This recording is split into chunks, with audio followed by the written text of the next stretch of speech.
ओम नमो भगवते वासुदेवाय. अर्थविषंध्याय. वर्षा आणि शरद ऋतूचे वर्णन. श्री शुकदेव म्हणतात, गोपाळांनी घरी आल्यावर घरातील स्त्रियांना श्रीकृष्ण आणि बलरामांची प्रलंबाला मारणे, आपल्याला वणव्यातून सोडवणे इत्यादी अलौकिक कृत्ये सांगितली. बुद्ध, गोप आणि गोपी ते ऐकून आश्चर्यचकित झाल्या. ते सर्वजण मानू लागले की श्रीकृष्ण आणि बलरामाच्या वेशात आपल्याकडे आलेले हे कोणी मोठे देव आहेत. यानंतर वर्षा ऋतू सुरू झाला. या ऋतूमध्ये सर्व प्रकारच्या प्राण्यांची अधिक वाढ होते. त्यामुळे सूर्य आणि चंद्र यांच्या भोवती वारंवार खळी दिसू लागली. ढग इत्यादींमुळे आकाश शुभ्र दिसू लागले. काळ्या दाट ढगांमुळे व गडगडाट करणाऱ्या विजांनी व्यापलेल्या आकाशातील सूर्य, चंद्र आणि तारे झाकळून जातात. त्यामुळे आकाश गुणांनी झाकलेल्या गेलेल्या जीव नामक ब्रह्माप्रमाणे दिसू लागते. सत्वगुणी बीज, रजोगुणी गडगडाट व तमोगुणी ढग आणि ब्रह्मरूप आकाश अशी ही उपमा आहे. राजाप्रमाणे सूर्याने पृथ्वीरूप प्रजेकडून 8 महिनेपर्यंत प्राण्याच्या रूपाने जो कर वसूल केला होता, तो तो वेळ आल्यावर सूर्य आपल्या किरणरूपी हातांनी पुन्हा वाटू लागला.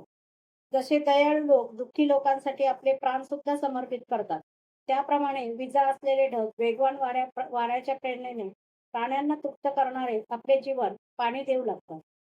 जसे सकाम भावाने तपश्चर्या करणाऱ्यांचे शरीर आधी दुर्बळ होते, परंतु तेच फळ मिळतात पुष्ट होते, त्याप्रमाणे उन्हाने वाळलेली जमीन पावसाच्या पाण्याने ओलीचिंब होऊन पुन्हा फुगली. कलियुगात पापाचे सामर्थ्य वाढल्याने पाखंड मत वाढून वैदिक संप्रदाय लोप पावतो. त्याचप्रमाणे पावसाळ्यातील संध्याकाळच्या वेळी ढगांमुळे अंधार पसरल्यामुळे काजवे चमकतात, तारे चमकत नाहीत. जसे नित्य नैमित्तिक कर्मे आटोपल्यानंतर गुरूंच्या आज्ञेनुसार ब्रह्मचारी शिष्य वेदपठण करू लागतात, तसे जे बेडूक आधी गुपचूप झोपून पडले होते ते आता ढगांची गर्जना ऐकून डराव करू लागले. जसे इंद्रियांवर ताबा नसलेल्या माणसाची शरीर, धन इत्यादी संपत्ती कुमार्गाकडे जाते, तशा सुकून गेलेल्या लहान लहान नद्या आता पात्र सोडून वाहू लागल्या. हिरवळीने हिरवीगार झालेली, काही ठिकाणी पावसाळी किड्यांनी लाल दिसणारी आणि काही ठिकाणी पावसाळी पांढऱ्या छत्र्या उगवलेली जमीन अशी दिसत होती की जणू एखाद्या राजाची रंगीबेरंगी सेनाच. शेते धान्य संपत्तीने शेतकऱ्यांना आनंद देत होती, पण तीच सर्व काही प्रारब्धाच्या अधीन आहे हे न जाणणाऱ्या धनिकांच्या मनात मात्र मत्सर उत्पन्न करत होती, कारण आता ते त्यांना कर्जाच्या जोरावर मुठीत ठेवू शकणार नव्हते. पावसाचे नवीन पाणी सेवन करून जलचर आणि स्थलचर प्राणी यांचे सौंदर्य वाढले होते. जसे भगवंतांची सेवा केल्याने अंतर्बाह्य सौंदर्य वाढते, ज्याप्रमाणे वासनायुक्त योगाचे चित्त विषयांशी संपर्क होतात कामनांनी उद्दीप्त होते, त्याप्रमाणे तुफानी वाऱ्याने उसळणाऱ्या लाटांनी खवळलेल्या समुद्र नद्यांचे पाणी मिळाल्याने आणखीच खवळला. ज्यांनी आपले चित्त भगवंतांना समर्पित केले आहे त्यांना ज्याप्रमाणे दुःखाचे डोंगर कोसळले तरी कोणत्याही प्रकारची व्यथा होत नाही, त्याचप्रमाणे मुसळधार पावसाचे आघात होत असतानाही पर्वतांना काहीच व्यथा होत नव्हती. जर द्विजांनी वेदांचा अभ्यास केला नाही तर कालांतराने ते विसरतात. त्याप्रमाणे ज्या वाटा साफ केलेल्या नव्हत्या त्या गवताने झाकून गेल्यामुळे ओळखणे अवघड झाले. मेघ जरी लोकोपकारी असले तरी चंचल विजा त्यांच्यासाठी स्थिर राहत नाही. जसे चंचल स्वभावाच्या स्त्रिया पुरुष गुणी असले तरी त्यांच्याजवळ स्थिर चित्ताने राहत नाही. शब्दगुणयुक्त आकाशात निर्गुण डोली नसलेले इंद्रधनुष्य शोभत होते. जसे त्रिगुणांच्या क्षोभामुळे व्यक्त होणाऱ्या जगाच्या पसाऱ्यात अव्यक्त निर्गुण ब्रह्म शोभत असावे. ज्याप्रमाणे स्वतःच्या चैतन्याने प्रकाशित होणारा अहंकार जीवाला झाकून ठेवतो, त्याचप्रमाणे चंद्राच्या किरणांनी ढगांचे अस्तित्व दिसत असूनही तेच ढग चंद्राला झाकून निस्तेज करू लागले. जसे गृहस्थीच्या जंजाळात अडकून दुःखी झालेले लोक भगवंतांच्या भक्तांच्या शुभागमनाने आनंदमग्न होऊन जातात, त्याप्रमाणे ढगांच्या शुभागमनाने आनंदित झालेले मोर केकारवांनी आणि नृत्याने आनंद प्रकट करीत होते. जसे सकाम भावनेने तपश्चर्या करणारे सुरुवातीला खुश होतात, परंतु कामना पूर्ण झाल्यावर पुष्ट होतात, तसे जे वृक्ष सुकून निष्पर्ण झाले होते ते आता मुळांनी पाणी शोषून घेऊन पाना फुलांनी डवरले होते. परीक्षिता, जसे विषयी पुरुष कामधंद्याच्या व्यापामुळे घरात ते नेहमी बेचैन असतात, तरी सुद्धा घरातच पडून राहतात, त्याप्रमाणे तळ्याचे काटेकुटे आणि पाण्याच्या प्रवाहामुळे साधारणतः त्रासदायकच असतात, तरी सुद्धा सारस पक्षी ते सोडत नाहीत. जसे कलियुगामध्ये पाखंडी लोकांच्या निराळ्या मिथ्या मतांमुळे वैदिक मार्ग शिथिल होतात, त्याप्रमाणे पावसाळ्यात इंद्राने पाऊस पडल्यामुळे नद्यांचे पाणी नद्यांचे आणि शेतांचे बांध फुटून गेले. जसे ब्राह्मणांनी प्रेरणा दिल्यानंतर धनिक लोक वेळोवेळी दान करून प्रजेच्या इच्छा पूर्ण करतात, त्याप्रमाणे वाऱ्याच्या प्रेरणेने ढग प्राण्यांसाठी अमृतमय पाण्याचा वर्षाव करू लागले. वृंदावन अशा प्रकारे शोभिवंत आणि पिकलेले खजूर जसे जांभळांनी बहरलेले होते. वनात विहार करण्यासाठी बलरामांबरोबर श्रीकृष्णांनी गोपाळ आणि गुरांना घेऊन प्रवेश केला. दुधाने भरलेल्या सळांमुळे गायी हळूहळू चालत होत्या, पण जेव्हा श्रीकृष्ण त्यांना हाका मारीत तेव्हा त्या प्रेमामुळे भराभर चालू लागत. त्यावेळी त्यांच्या सडांतून दुधाच्या धारा जमिनीवर पडत असत. भगवंतांनी पाहिले की वनवासी लोक आनंदात मग्न आहेत.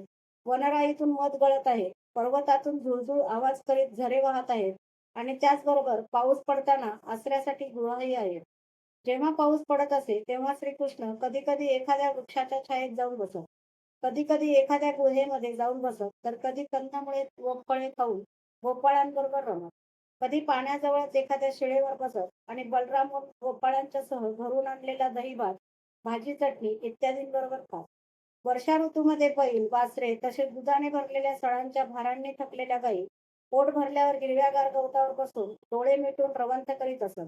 सर्व प्राण्यांना सुख देणाऱ्या त्यांच्याकडे व आपल्या शक्तीचा विलास असलेल्या वर्षा ऋतूच्या सौंदर्याकडे पाहून भगवंत त्यांची प्रशंसा करीत. अशा प्रकारे श्याम आणि बलराम वज्रामध्ये राहत असता वर्षा ऋतू संपून शरद ऋतू आला. आता आकाशात ढग नव्हते, पाणी निर्मळ झाले आणि वारा संथ गतीने वाहू लागला. ज्याप्रमाणे योगभ्रष्ट पुरुषांची चित्ते पुन्हा योग साधना केल्याने निर्मळ होतात, त्याप्रमाणे शरद ऋतूमुळे आणि कमळे तयार झाल्याने पाणी स्वच्छ झाले. जसे भगवंतांची भक्ती आश्रमानुसार वागणाऱ्यांचे पाप नष्ट करते, त्याप्रमाणे शरद ऋतूने आकाशातील ढग, पावसाळ्यातील जीव, जमिनीवरचा चिखल आणि पाण्याचा गढूळपणा नाहीसा केला. जसे सर्व कामनांचा त्याग करून शांत झालेले मुनी पापमुक्त होऊन शोभतात, त्याप्रमाणे आपले सर्वस्व असलेल्या पाण्याचे दान करून ढग शुभ्र कांतीने शोभू लागले. जसे ज्ञानी पुरुष योग्य वेळी आपल्या अमृतमय ज्ञानाचे कोणा अधिकाऱ्याला दान करतात आणि कोणाकोणाला करीतही नाही, त्याप्रमाणे आता पर्वतामधून कुठे कुठे झरे वाहत होते तर कुठे कुठे वाहत नव्हते. जसे कुटुंबांचे पोषण करण्यात व्यग्र झालेले मूर्ख लोक स्वतःचे आयुष्य क्षणोक्षणी कमी होत चालले आहे हे जाणत नाहीत, त्याप्रमाणे पाणी भरलेले लहान लहान खड्ड्यातील जलचरांना खड्ड्यांतील पाणी दिवसेंदिवस कमी होत चाललेले कळत नव्हते. जसे इंद्रियांच्या ताब्यात राहणाऱ्या जीववाण्या, दीनवाण्या आणि दरिद्री गृहस्थाला निरनिराळे ताप सोसावे लागतात, त्याप्रमाणे थोड्या पाण्यात राहणाऱ्या प्राण्यांना शरद ऋतूतील सूर्याच्या प्रखर किरणांचा अतिशय त्रास होऊ लागला. जसे विवेक संपन्न साधक हळूहळू शरीर इत्यादी अनात्म पदार्थांबद्दल मी माझेपण सोडून देतो, त्याप्रमाणे जमिनी हळूहळू चिखल सोडू लागल्या आणि वेदी कोळेपणा सोडू लागल्या. जसे मन संकल्परहित झाल्यानंतर आत्माराम पुरुष कर्मकांडाचा आग्रह सोडून देऊन शांत होतो, त्याप्रमाणे शरद ऋतूमध्ये समुद्राचे पाणी स्थिर, गंभीर आणि शांत झाले. ज्याप्रमाणे योगीजन आपल्या इंद्रियांना विषयांकडे जाण्यापासून रोखून धरून क्षीण होत जाणाऱ्या ज्ञानाचे रक्षण करतात, त्याप्रमाणे शेतकरी शेतातील पाण्याचा बांध बंदिस्त करून वाहणारे पाणी अडवू लागले. जसे देहाभिमानामुळे होणारे दुःख ज्ञान नाहीसे करते आणि विरहाने गोपींना होणारे दुःख श्रीकृष्ण नाहीसे करतात, त्याप्रमाणे शरद ऋतूतील उन्हामुळे लोकांना होणारा त्रास चंद्र नाहीसा करू लागला. जसे वेदांचा अर्थ जाणणारे सत्वगुणी चित्त शोभते, त्याप्रमाणे शरद ऋतूमध्ये मेघविरहित निर्मळ आकाश ताऱ्यांच्या प्रकाशाने झगमगू लागले. जसे पृथ्वी तरावर यदुवंशीयांसमवेत यदुपती श्रीकृष्ण शोभतात, त्याचप्रमाणे आकाशात ताऱ्यांसमवेत पूर्णचंद्र शोभू लागला. वनातील फुलांमधून वाहणाऱ्या समशीतोष्ण वाऱ्याच्या स्पर्शाने लोकांचा ताप नाहीसा होत होता, तसा गोपींचा ताप मनाने श्रीकृष्णांना आलिंगन देऊन नाहीसा होत होता. जसे ईश्वराच्या आराधनेसाठी केलेल्या क्रियांचा पाठलाग त्यांची फळे करतात, तसेच शरद ऋतूमध्ये ऋतुप्राप्त झालेल्या गायी, हरिणी, चिमण्या आणि स्त्रिया त्यांचा वळू, हरिण, पक्षी आणि पुरुष पाठलाग करू लागले. हे राजा, जसे राजामुळे चोरांशिवाय इतर सर्व लोक निर्भय होतात, त्याचप्रमाणे सूर्योदय झाल्यामुळे चंद्रविकाशी कमळांशिवाय इतर सर्व प्रकारची कमळे उमलली. त्यावेळी शहरात आणि खेड्यांमध्ये नवानेष्टी व लौकिक मोठ्या उत्सवांमुळे आणि विशेषतः श्रीकृष्ण व बलरामांच्या उपस्थितीमुळे परिपक्व धान्याने संपन्न पृथ्वी अत्यंत शोभिवंत दिसू लागली.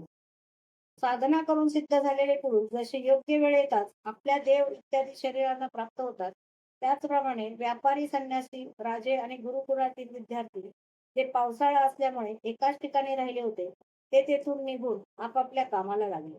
अध्याय 20 समाप्त.